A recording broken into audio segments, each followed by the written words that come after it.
Hein?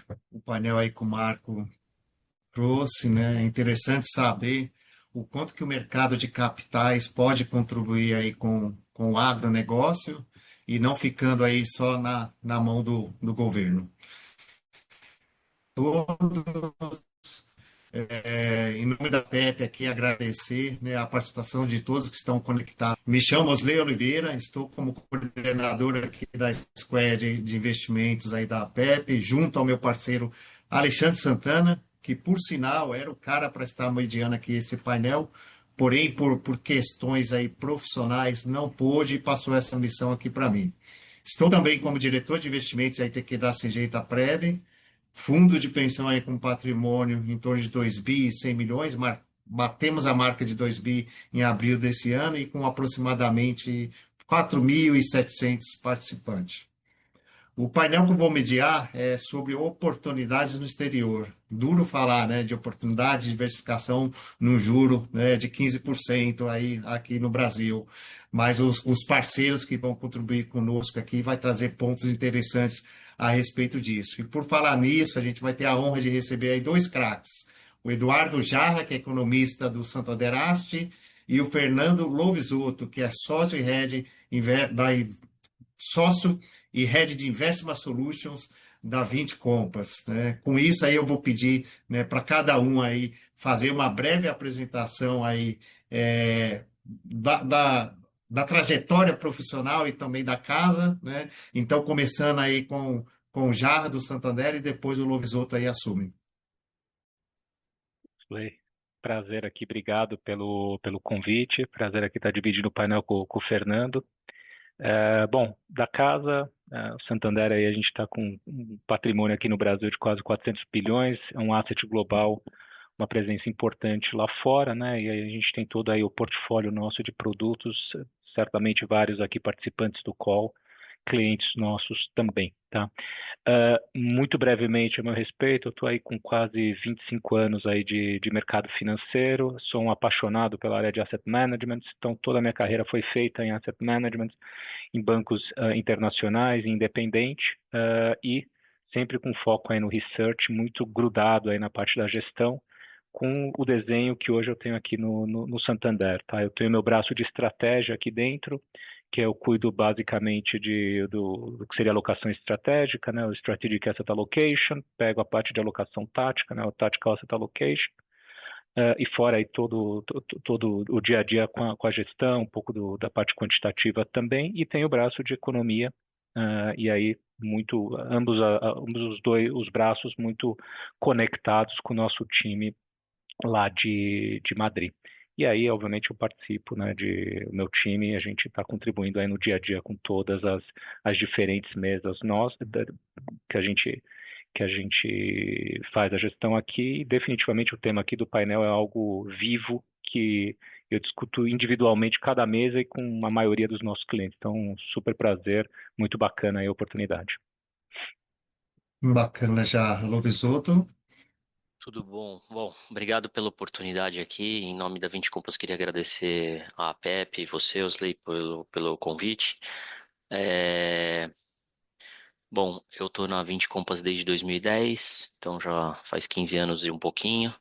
A 20 Compras é uma asset independente, a maior asset independente da América Latina, né? Uma companhia pública desde 2021, né?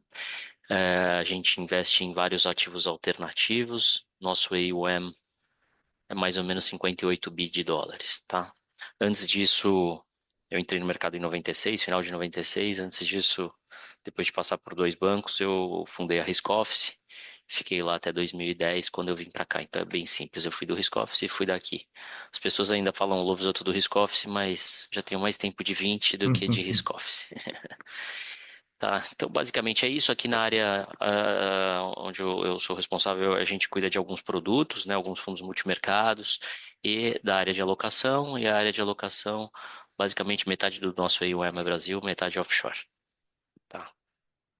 Bacana, Lovisotto. E experiência aí de ambos tem e de sobra que já passaram muitas coisas aí, né? Então, né, vai contribuir bastante aqui. A produção aqui me disse, Orsley, não esquece de avisar aí, né, os participantes do webinar que perguntas, utilizar o nosso chat aí de Q&A, viu, pessoal? Tá? A mãozinha a gente levantar não está funcionando, pergunta só pelo chat. Mas bora para a conversa, né? Acho que iniciando aí com Jarra, né? Com a parte aí econômica, né? Jarra, a gente continua aí vivendo mais do que nunca, né? Um período aí de grandes incertezas, né? Que faz com que os investidores, não tem jeito, fiquem avesso a risco.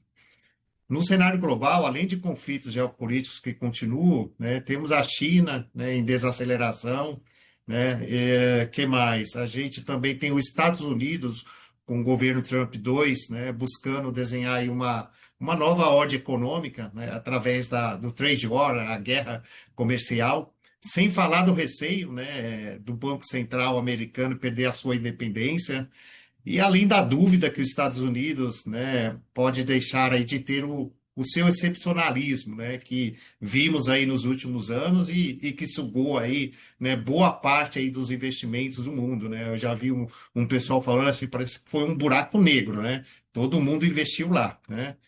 E para colaborar mais recentemente, né, a questão do shutdown. Não é uma novidade, já aconteceu algumas vezes. Se eu não me engano, a pior vez foi também no governo Trump, na primeira vez, que levou, né, mais um tempo, e se persistir, né, por muito tempo, isso pode ter uma consequência, né? Um receio grande que o mercado tem hoje, né, é inclusive, né, afetando a divulgação de dados para que o Fed pode se basear e continuar ou não aí, né, o seu afrouxamento monetário, a redução de juros. Quando a gente vai falar sobre a oportunidade exterior, você tem que falar só sobre cenário exterior, não, mas você tem que falar sobre Brasil também, né? E Brasil, iniciando em 2026, será um ano importante, né, para nós, ano de eleições, né, que a questão fiscal aí vai ganhar um holofote ainda maior, porque dependendo do resultado, o rumo da dívida brasileira, né, como que essa dívida vai seguir, e se nada for feito, né, principalmente ali a partir de 2027, a gente pode entrar ali numa espiral, né, que não vai ser das melhores, e com isso, né, forçando, né, os investidores aqui sair, né, investir aí um pouco lá fora. Por isso que a gente tem que trazer o cenário brasileiro, porque também, né, pode contribuir para o investidor ir para fora ou não, tá? Feito isso, Jarra, né, passa a palavra aí para ti, para você preparar aí o campo para depois o Lovisoto entrar aí com as oportunidades aí, né, com a parte de estratégia de investimentos. Osley, vou deixar uma sugestão. Olha a quantidade de coisa que a gente tem que. Não é só a conjuntura tá difícil, como o desafio do Fernando e meu aqui da gente conseguir passar tudo isso no tempo aqui é desafiador. O próximo você guarda aí Muito. uma manhã para a gente poder falar. Mas vamos lá, né? Perfeito, já. Mas bom, eu gosto de desafios. Então, vamos lá. É, eu acho que assim, o ano para 2026, a melhor palavra é bem simples. Eu acho que é um ano ok para a economia global. Tá? Se eu tivesse que sumarizar tudo, é um ano com juros um pouco mais baixos. Né? A gente vai ver o mundo um pouco mais de corte nos Estados Unidos. Depois eu vou até compartilhar os números nossos, mas só fazer uma introdução rápida aqui. Juros mais baixos nos Estados Unidos, talvez um pinguinho mais na Europa, e eu não estou vendo recessão. Então, acho que é um ano ok, não tem teses maravilhosas, mas também não tem uma história difícil. Eu estou tendo dificuldade de conversar e falar, pô, tem uma história, um fio condutor comum de todos eles, e eu acho que tem histórias homogêneas, tá? Que até já levantando algumas bolas pro Fernando aqui, pô, tem uma história de diversificação, inclusive regional aqui, que eu acho que é interessante de abordar, tá? Outro gancho para ele. Normalmente já é difícil, né? Você pensar num ciclo econômico, né? Já tem as suas dificuldades e a gente está cheio de temas novos, né? A gente tem a parte de inteligência artificial, que é a hype do momento, e outras tecnologias. Tem um negócio gigante que acontece aí pelos próximos anos de transição energética. Tem os temas que estão vindo um pouco do lado institucional, coisas novas nos Estados Unidos, imigração, tarifa, e tudo que você falou, inclusive, de geopolítica, né? Um mundo muito mais complexo na parte de geopolítica, né? Então, ele é um cenário mais fluido. A leitura tem que ser, eu estava até escutando o painel anterior, o holístico, né? A leitura tem que ser mais holística. Ele é complexo, mas ele também abre, de novo, um outro gancho para o Fernando. Ele abre oportunidades, né? E parte aqui, até dos temas rápidos que eu passei, são coisas que a gente não tem no Brasil, né? Então, como é que a gente consegue, né, dar conta, né, dessa riqueza aí de coisas que a gente tem lá fora. Se eu quebrar até um pouco, né, deixa eu até compartilhar enquanto eu vou falando aqui assim, de números, tá? Que eu falei que a gente não tem uma história homogênea, né? Todos estão vendo a minha tela, só para confirmar? Perfeito. Que Sim, eu acho? já. Obrigado. Eu acho que assim, o excepcionalismo americano, acho que foi a figura, né, a força gravitacional que puxou tudo, eu acho que está presente ainda. Eu acho que é uma tese muito bem feita para você pegar e jogar no lixo ela e falar, não, agora não existe mais o excepcionalismo americano. Eu venho falando que tem nuances, né? As nuances, não só porque muitas vezes o mercado exagera, né, vai muito forte, como também tem um aspecto institucional que a gente está vendo, é um pouco mais de incerteza, um pouco mais de ruído, e aí cai em questões que vão desde o que todos os países vão passar, e a dificuldade é perene, que é a questão fiscal, que hoje tem o shutdown, que é mais um shutdown, mais uma história que eu acho que não vai ter grandes implicações, como questões novas de migração, que é uma força motriz importante, se isso aí está mudando, é diferente, tem o Fed que você comentou.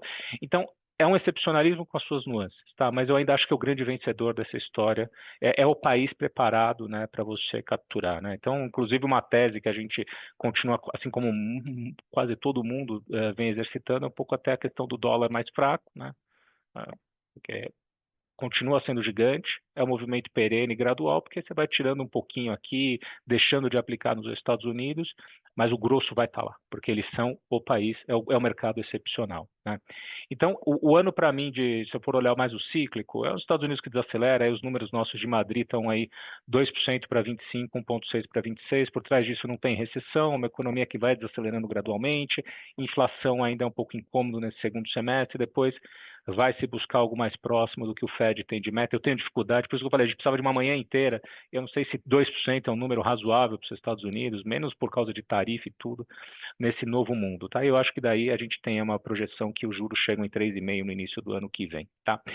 China, eu acho que é um grande barco que está navegando em mares revoltos, né? Tem que mudar o modelo de desenvolvimento econômico deles, é difícil, todos os países passaram por isso, nunca é fácil de fazer um movimento tão violento como esse. No final, acho que dá certo, né? O marinheiro, o comandante chinês é muito forte, né? Ele consegue conduzir o barco e a tripulação muito bem. Então, eles vão, para mim, assim, os próximos anos não é brilhante de China, tá? O que eu gostaria de ver é isso, é um país que vai para um modo de desenvolvimento diferente, dá conta de todas as ineficiências acumuladas nas últimas décadas, seja um nível de endividamento muito alto, questões de infraestrutura, questões de mercado imobiliário para um mundo mais de consumo, serviço, tecnologia. Eu acho que dá certo. A transição vai ser o quê? Um crescimento, até como está na tela aí para vocês, 4, 5% pelos próximos 2, 3 anos, momento de fraqueza, o governo entra com mais força. Para mim, esse é o template de pensar em China. Não espere que ela vai salvar o mundo, porque não é isso, e também não acho que ela vai ser uma draga para o mundo. É uma fase de transição buscando, né, dar conta desses desequilíbrios. E tem coisas interessantes, até o final do ano passado, né, com as questões de AI, ou competição com o chat GPT, tudo mostrou que também existe um mercado pujante na parte de tecnologia. Tem suas dificuldades, mas tem também suas oportunidades. E aí, para fechar aí com os grandes blocos, os grandes motores, né, zona do euro, aí a Europa como um todo, acho que o crescimento é lento. Como se o médico tivesse dado um choque, né, para o paciente levantar, que foi um pouco a parte fiscal, porque mexeu muito na geopolítica, né, que você comentou. Acho que a geopolítica, se tem um lado que dá para você ver alguma oportunidade, né, uma coisa muito difícil geopolítica. Espero que esses problemas sejam resolvidos aí pelos próximos meses, próximos anos, é que assustou muito, né, a questão de OTAN, proteção e tudo, e com isso eles estão gastando mais, né? Seja um pouco da própria Alemanha, especificamente pelas dificuldades de crescimento, seja a região toda por questão de segurança, né? Eu acho que tem uma história, né? E aí, como a gente está falando que parte disso é para a indústria de segurança, militar, tudo, talvez tenha alguns spillovers também para a parte de tecnologia. Então, tem alguma coisa aí também de Europa para a gente olhar, mas é a região, né? É o que vai andar um pouquinho mais devagar. Então, acho que você tem dos nossos motores tem 3 histórias diferentes, até o que dá um pouco desse gancho para a questão de diversificação, né, de diferentes teses, e aí você tem, obviamente, coisas novas, como eu falei no início, né, fora um ciclo normal, você tem temas diferentes, criam complexidade e oportunidades. O Brasil especificamente, tá, eu colocaria de uma forma muito rápida, né? A gente ainda está passando pelo processo de ajuste do ciclo. Acho que o Banco Central está fazendo um ótimo trabalho, tá? Então a gente tem que dar tempo ao tempo. A gente aqui no mercado gosta de ver as coisas rápidas. Na verdade, todo mundo gosta de ver as coisas rápidas, né? Na nossa vida pessoal mesmo. Mas aqui tem coisas que são mais. Você tem que dar tempo para as coisas acontecerem. Eu acho que o Brasil está a caminho de uma desaceleração que não vai gerar uma recessão, tá? O nosso número aqui é 1,5% para o ano que vem, vai de 2,3% para 1,5%. Tem uma resiliência, mas eu acho que 15% de Selic, mais de 10% de juro real, poxa, isso dá conta do trabalho, e aí a inflação gradualmente vai caindo. A gente está com um número 4,3% para o ano que vem. Acho que é um contexto que abre aí espaço para o Banco Central dar uma aliviada nos juros, independente do que a gente está falando até do fiscal, né? Acho que você começa só por simplesmente o ciclo está indo na direção dele, acho que dá um pouco desse espaço, tá? E aí a gente tem aí 2026, né, um período aí de arrumação para a gente ver, né? Temos que ver quem vão ser candidatos, quais vão ser as plataformas. 26 é um ano de reflexão nossa aqui do mercado para ver quem são as plataformas, quais são as propostas, porque a gente sabe que 27 tem um desafio muito grande, né? Eu prefiro não dar nomes, nem partido, nem nada. Eu gosto de pensar da ideia do ponto de vista econômico, que é o que a gente tem que olhar aqui. Eu acho que a gente tem que sair de 26, né, com um pouco da percepção se a gente vai sustentabilidade de regra fiscal, medidas para dar conta, né, de crescimento de despesas, enfim. E aí você tem uma ideia que, assim, bem feito, né, independente de quem seja o nosso capitão, estou fazendo a analogia do barco, né, mas assim, independente de quem seja o capitão, um trabalho bem feito nessa seara, pô, o Brasil tem seu espaço, um barco que diminui a velocidade, a gente não faz tudo, aí a gente vai ter um pouco das nossas dificuldades, né, então cai até, né, um pouco na história, outro gancho aqui para o Fernando, na questão das idiosincrasias, né, cada lugar tem suas idiosincrasias, e aí acho que o Brasil, né, a gente está super investido em Brasil. O Brasil tem as nossas, obviamente, a gente é muito acostumado com as nossas idiosincrasias, né? Isso é um pouco o pano de fundo. Eu queria só deixar, é a parte do Fernando, mas só deixar aqui um ponto que eu converso aqui com a parte dos clientes, tá? Primeiro, a minha percepção, eu converso com toda a base de clientes nossos aqui do Santander Asset, fora colegas aí de mercado. Tem gente que está um pouco mais avançado na parte de diversificação, mas eu ainda continuo vendo aqui do nosso mundo uma baixa exposição a ativos internacionais, tá? Eu acho que até entendo na renda fixa, mas eu acho que na parte de bolsa há um caminho, né, especialmente para aquela parcela de portfólio pró-crescimento, tá?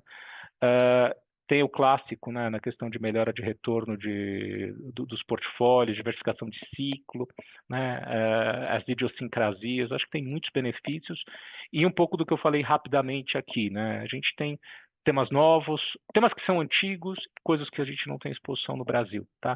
Acho que esse novo mundo, né, que a gente está vendo, né, eu espero que o Brasil seja um player importante nisso, a gente tem o nosso papel relevante, mas algumas coisas, como eu falei, os Estados Unidos são vencedores em várias coisas, né? O Brasil, a gente tem que se beneficiar disso, mas a gente não vai ser líder em muitas coisas, né? Então, o tamanho nosso, que é menos de 2% aí de mercado de equities, o próprio PIB brasileiro não é tão significativo, e a gente não ser fortaleza em determinados setores que estão crescendo muito lá fora, acho que são lembretes aí para o papel dos ativos internacionais, tá? Eu encerro aqui, Slay, aí acho que retorno para você. Bacana já. Eu acho que não seria uma manhã, e sim, acho que talvez aí um dia, uma semana, viu, já. Mas fica aqui, tá? Depois até a gente conversa com a Pepe, porque a gente, quem sabe a gente não faz um especial de economia ainda aí até o final do ano, que pode colaborar bastante aí com as fundações que ainda estão aí em discussões de política de investimentos, tá? Você falou Já sobre a aceito o convite exposição. aqui, viu? Já, Boa, convite aceito. legal. Exposição internacional, com base na Syngenta Prev, hoje de 2 bi 100 milhões, nós temos só 70 milhões, menos de 4%. Há pouco tempo aí nós estávamos, né, com uma situação de desenquadramento passivo por conta do limite de 10, né? Olha para ver aonde a gente chegou. E também, né, para contribuir com o que você trouxe, né, olhando aqui Brasil, independente de quem for o capitão, a gente espera que de fato trabalha com essa questão fiscal aí para a gente não ter problemas maiores e exterior. Eu acho que Estados Unidos, até o governo Trump, ele está mais, né, tranquilo. Tem a questão do taco, né, que ele ameaça, mas lá no final das contas ele não vai para cima, né? Mas o que preocupa bastante é a parte geopolítica, né? Tanto para a questão de mercado financeiro, mas para as pessoas e para as vidas também, tá?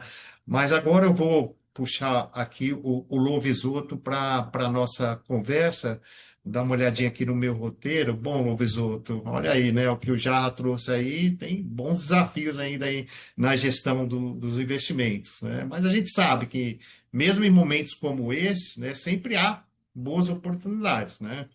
E aí eu quero É ver, verdade. quero saber aí como que você pode contribuir, né, Não, sobre o que o vamos lá. Jarra trouxe Eu em acho que termos ficou de legal. oportunidades no exterior, Eu vou né? aproveitar esse último Então, slide do Jarra, que fez uma apresentação bem legal, para meio que fazer o link aqui e tentar até justificar alguns desses 4 pontos que o Jarra colocou, né?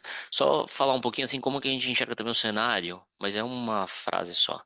Quer dizer, a gente enxerga o cenário da seguinte maneira: a gente enxerga que um dia, quando passarem vários anos, quando a gente chegar talvez em 2030, a gente vai olhar e vai ver que aquele período de 2008 a 2022 foi uma exceção no mundo, que foi esse mundo de juro zero, né? Então, meio que aquilo não é o que é a normalidade. A normalidade talvez seja mais parecido com o período pré-2008, tá? Então, esse é um ponto. E o impacto disso, né, e é o que a gente está vendo, são as cadeias produtivas se reorganizando, uma inflaçãozinha um pouco maior, um fiscal mais frouxo em vários blocos, mas são as formações de vários blocos, né? Então, aquela situação que a gente viveu e que a gente ainda tem na memória, que é assim, tudo vai bem, depois tudo vai mal, isso eu acho que acabou. Então, acho que esse é um ponto importante, porque o peso dessa diversificação global aumenta nesse cenário que a gente vai ter daqui para frente, tá, turma? E quando eu falo de diversificação global, e acho que é importante colocar, não é o brasileiro investindo nos Estados Unidos, não, é o brasileiro investindo internacionalmente, e aí olhando vários países, vários blocos e realmente tendo uma alocação diversificada, tá? Acho que isso é uma mudança do que aconteceu até então. Pelo menos quando a gente vê assim os portfólios e as alocações, muita coisa na verdade era o S&P, né? Se a gente apertar tudo que foi feito, foi S&P e a gente entende que isso aí tem que ser assim mais diversificado olhando para frente. Então eu vou projetar alguns slides e eu também vou pular alguns slides, então eu já estou avisando antes porque eu não vou usar todos, mas acho que faz sentido e depois a apresentação vai circular e vai estar disponível. Agora eu que pergunto se vocês estão vendo aqui. Então, sim, Estou então vendo, tá estou bom. estou vendo. colocando modo de É porque eu, apresentação. eu, eu sou bem ruim nisso, tá? Então eu tenho que perguntar porque sou ruim aqui. Fica tranquilo que já Então marcou vamos um lá. Acho golaço que o aí. primeiro ponto é essa questão da diversificação dos riscos, né? Assim, o brasileiro, como foi colocado, já colocou, ele tem um home bias enorme. Na verdade, home bias quer dizer que o brasileiro aloca pouco no exterior. Se você me perguntasse assim, essa é uma tendência que veio para ficar, eu acho que é, tá? Então o brasileiro aloca pouco, se a gente espremer tudo, talvez dê 5%, né? Eu não estou falando só de institucional aqui, tá? Agora eu estou jogando, somando pessoas físicas e inclusive grandes investidores. Se a gente apertar tudo, deve dar 5%. Se a gente compara, né, com o que a gente vê aqui no Chile, no México, na verdade é 30%. Entre 30 e 50 nos fundos de pensão, ou no nível dos indivíduos 30%. Tá? Então, assim, é bem diferente. Esse é o home bias, é o 30 dos outros países da América do Sul contra o 5 do brasileiro. Por outro lado, a gente teve uma dificuldade enorme de alocar no exterior, né, e que agora foi rompida com várias assim facilidades e vários produtos disponíveis para serem usados, né? Então acho que isso aqui, ao longo do tempo, é uma tendência que vai continuar e que vai ser aumentado. Em alguns momentos vai provavelmente acelerar mais, em alguns momentos, quando o Brasil tiver retornos bons, a turma vai se sentir mais confortável e vai alocar menos no exterior, tá? É assim que provavelmente vai se comportar, mas quando a gente olhar lá na frente, vai ter uma alocação maior sim. Tá?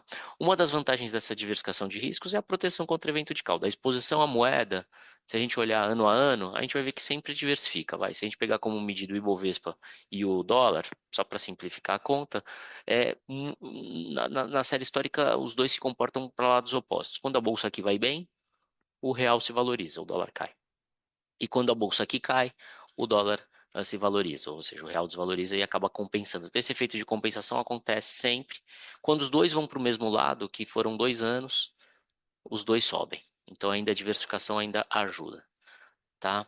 Depois, eu consigo alocar de várias maneiras diferentes, consigo achar produtos diferentes, e isso na nossa cabeça faz sentido. Esse gráfico é só para lembrar que a gente vive num país com muita incerteza, né?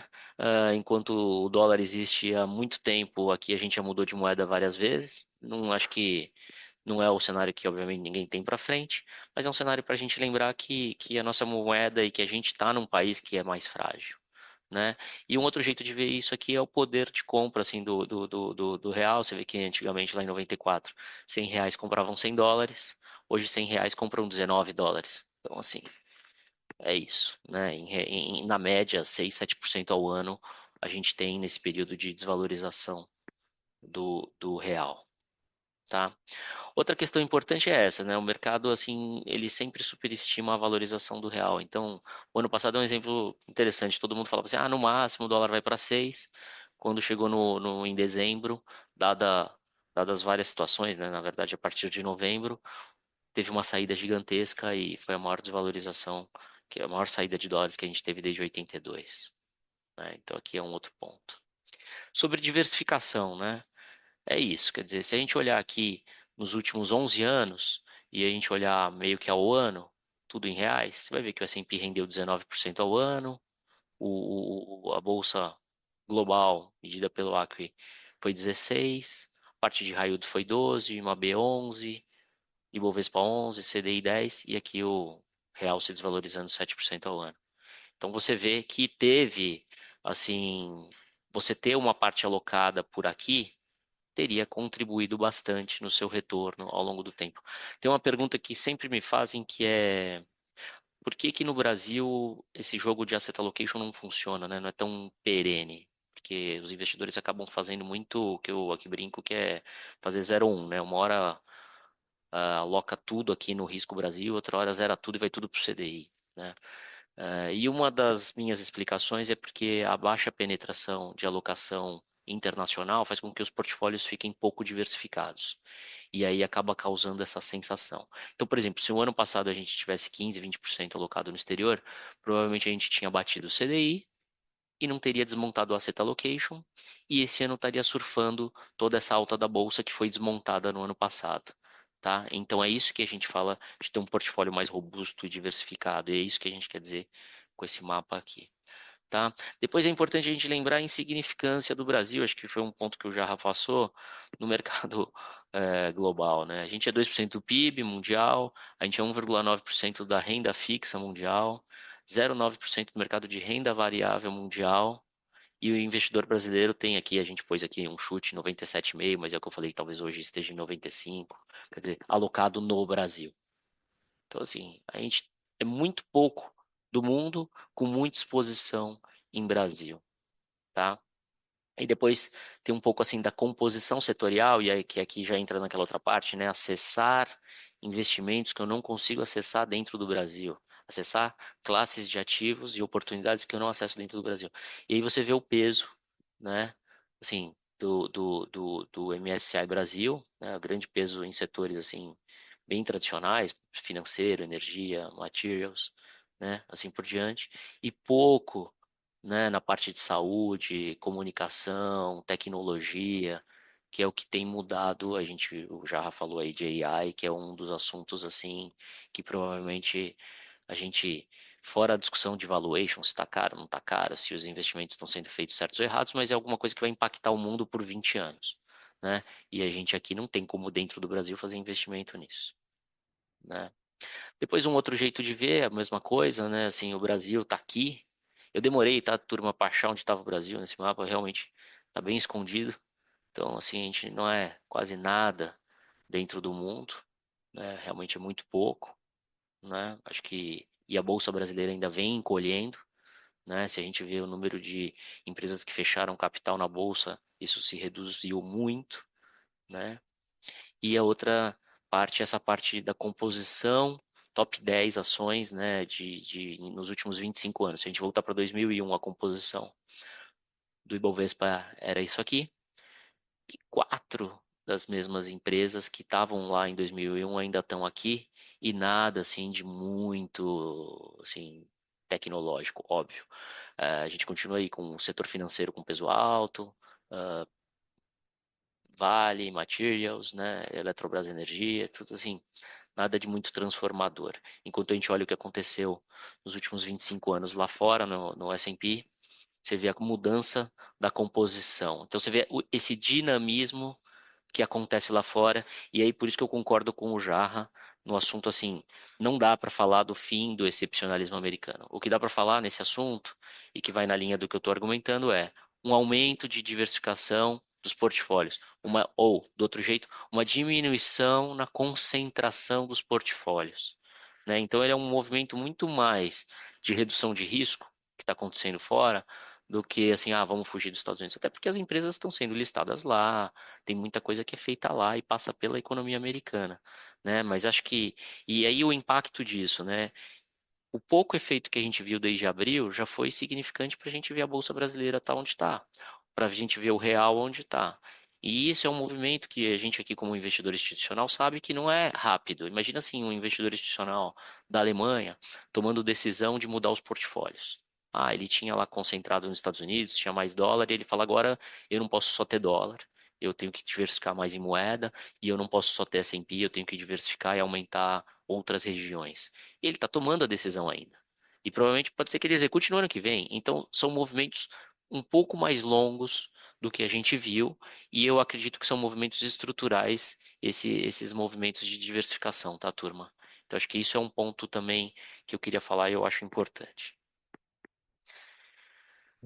Aqui eu falei um pouco do tamanho, agora eu vou entrar um pouco na construção da carteira só por causa do meu tempo, tá? Aqui é um pouco assim, as ações globais elas têm retornos maiores com menos vol, né? Então, se você compara aqui o ACWI também com outros índices, você vai ver que deu um banho nesses últimos 15 anos, né? Aí, algumas simulações de carteira, né?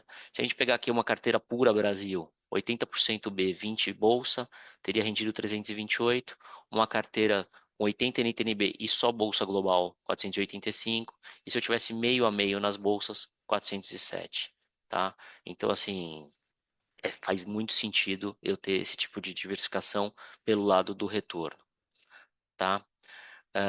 Um outro ponto importante é que não dá para fazer market timing. A gente vê muita turma falando assim, agora o dólar vai cair, eu não vou comprar.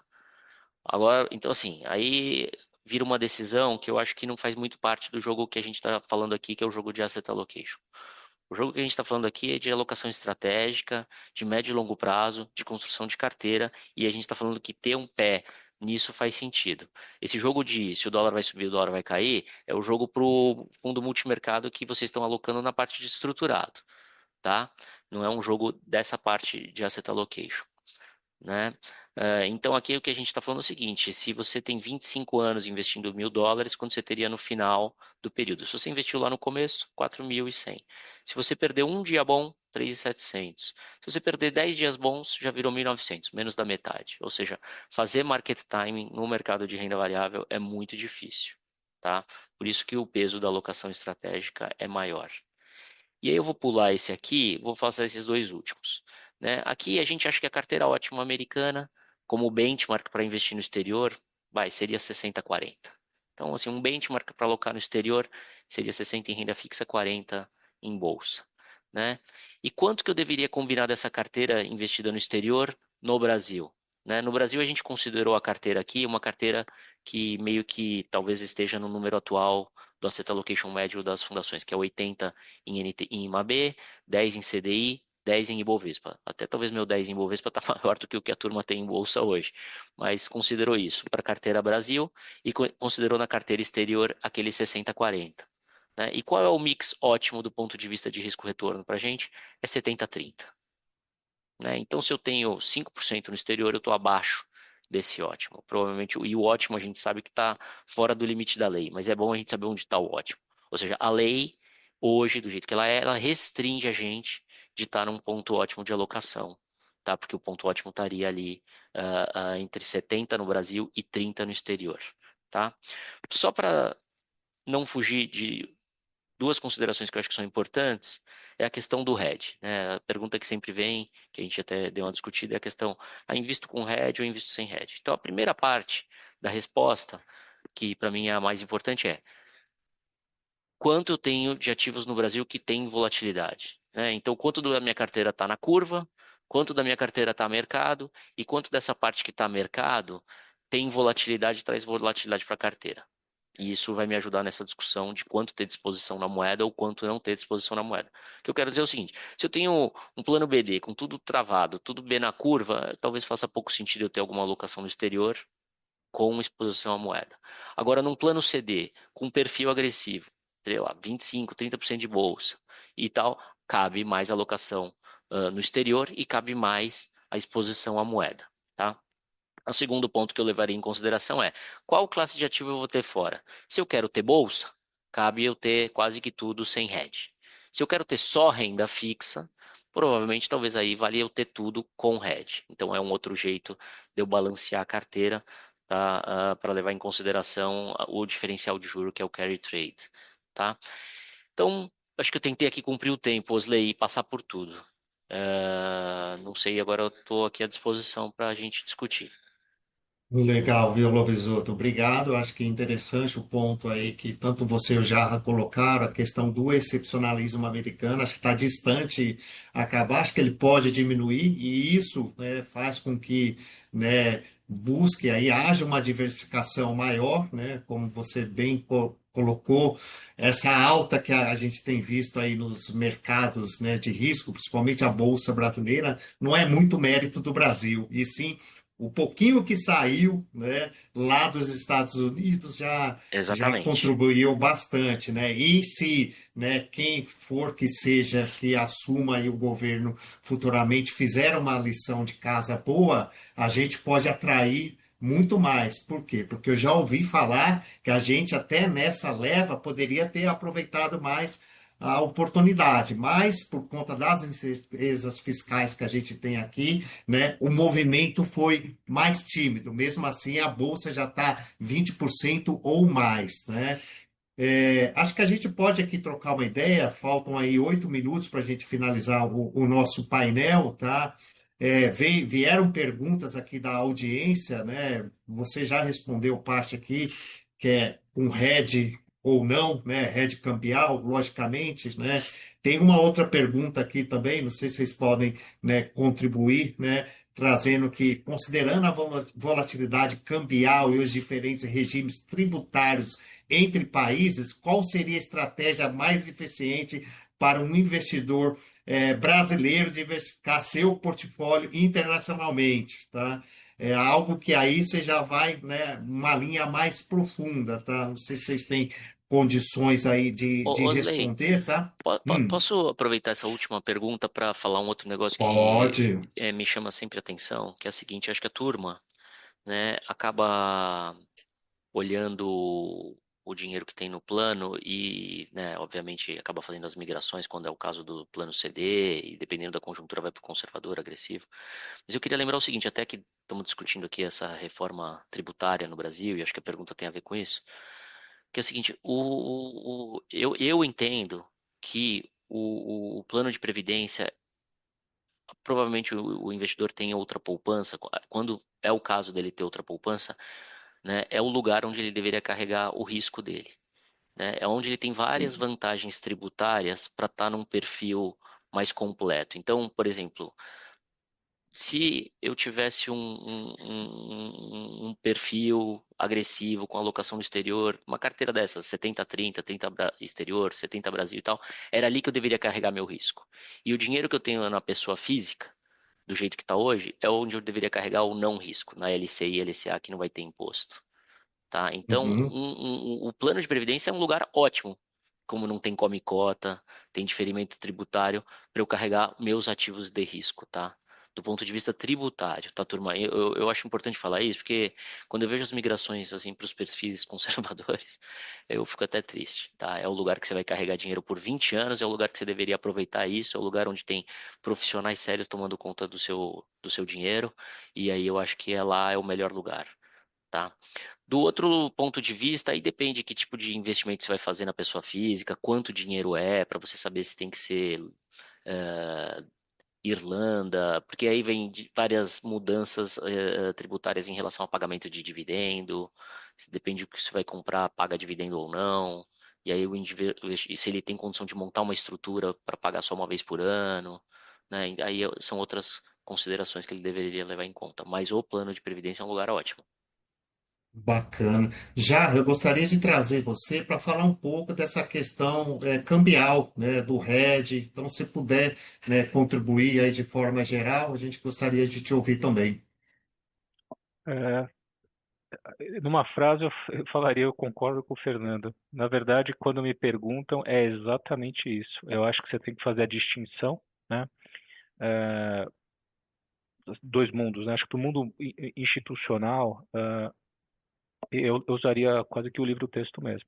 Você pega a tua porção de equities unhedged, vai embora, porque parte do teu retorno de longo prazo está nisso, e renda fixa, até no caso brasileiro, fica mais tranquilo, até por essa questão de diferencial, a gente fazer o hedge.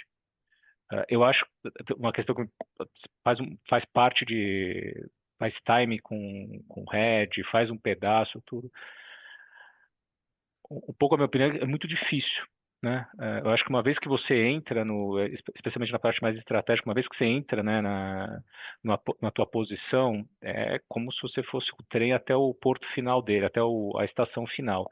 No meio do caminho, você ficar fazendo alterações, eu acho muito difícil. Inclusive, posições táticas, o Fernando colocou, né, na parte de multimercados, que é onde você faz o timing, tem quase 25 anos. Um lugar que eu acho que é mais difícil de ganhar dinheiro. Tem algumas casas que ganham dinheiro nisso, mas é você ganhar na parte de moedas. É muito, muito, muito complexo, tá? Então, quando me perguntam, eu acho difícil você fazer o timing. Eu prefiro ir muito mais nessa lógica, né, de fazer a diferenciação entre o que é o mundo de equities e o mundo de renda fixa, tá? Eu acho que há uma outra consideração, mas aqui foge do nosso mundo institucional, porque daí tem muito a ver com perfil também.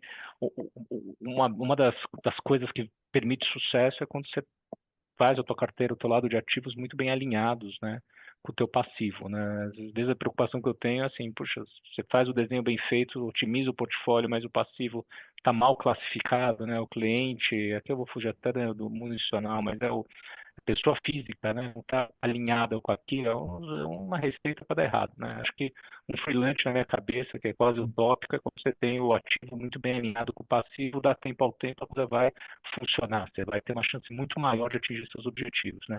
Então, eu acho que para a pessoa física depender alguma consideração na questão de hedge vale, mas muito mais para a pessoa conseguir surfar o investimento e não fazer, né, um movimento errado numa hora errada de acabar saindo do processo. Mas aqui para o nosso painel, para o nosso mundo que a gente está discutindo aqui institucional, eu assino embaixo o que o Fernando colocou nessa questão do hedge.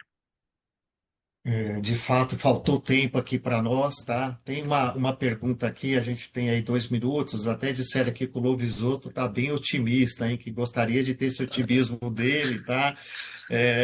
Então, assim, Lovisotto, eu vou preparar aqui e você contribui, tá? Assim, eu vejo muito o investimento no exterior, como outros ativos de risco, a parte tática, né, do portfólio, né? Para nós aqui, Brasil, de fato, não tem jeito. A parte, né, estratégica está aqui na renda fixa, até pelo juro, né, que hoje a gente tem aqui, que a gente sempre teve. Porém, dá para a gente, né, ter uma gestão alfa, tática, e dependendo dos momentos, você está um pouco lá fora, ou você está aqui um pouco mais de crédito privado, e assim por diante, tá? Mas o que que você tem a falar aqui, né, dessa pergunta, né? Se puder contribuir, que diz que o brasileiro Eu- investe pouco, por quê? Né? Eu entendo que juros já é uma questão. Então, fique à vontade aí para você finalizar o nosso painel, Lovisotto. Primeiro, eu não fui tão otimista, não, mas assim, eu agradeço. Assim, eu acho que é melhor ser otimista do que pessimista, viu? No mundo dos investimentos, ganha mais quem é mais otimista, porque os momentos de pessimismo duram muito pouco, eles são muito rápidos, é muito difícil de operar. Agora, o que eu acredito aqui é que essa carteira diversificada é que os investidores deveriam ter para o longo prazo, tá? Isso sim eu acredito. Agora, eu acho que o investidor brasileiro teve pouca alocação no exterior, primeiro lá atrás, porque era difícil. Realmente, assim, só os Se grandes acesso. investidores que conseguiam ter estruturas para investir no exterior. Depois, quando, por exemplo, foi liberada a lei para que fundos locais investissem no exterior, isso nem teve uma adoção muito rápida, porque aí o mercado brasileiro estava indo tão bem que ninguém queria alocar no exterior. Depois, para fundo de pensão, a primeira leva criou uma restrição que assim você não podia ter mais do que 25% do veículo que você investisse no exterior. Aí a turma criou 4, 5 fundos, tentou trazer isso para o Brasil, não funcionou. Então, assim, acho que tudo isso foi dificultando a alocação no exterior ao longo do tempo, né? Por outro lado, quando você pega hoje e fala assim, onde estão as boas experiências? Todo mundo vai falar que está no exterior. Olhando para trás, as boas experiências estão no exterior. Todo mundo que investiu no exterior ganhou dinheiro, e ganhou dinheiro na moeda, e ganhou dinheiro na bolsa, e ganhou dinheiro assim, de várias frentes diferentes, né? Então eu acho que a experiência é positiva. E, de novo, eu acho que o ponto nem é só esse, é o ponto que a carteira toda do investidor fica mais robusta. Ela aguenta cenários bons, ela vai ganhar dinheiro, e passa por cenários ruins, sem gerador de cabeça e sem a turma ter que gastar tempo pensando em onde eu vou mudar. Tá? Que aí que é o ponto que eu acho que aí a turma acaba perdendo dinheiro. Essas migrações de perfis nas horas erradas é onde a turma rasga dinheiro e joga fora. E a gente sente na pele aqui isso, viu, Lovisotto? A gente tem 4 perfis aqui, né, de investimentos, né? Gente, muitíssimo obrigado aí pela contribuição aí de vocês. Parabéns aí, sucesso aí tanto para o Jarra como para o Lovisotto. E agora eu vou passar aqui a palavra para o Maurício Martinelli da Mercer, que vai conduzir aí o painel aí de multimercados.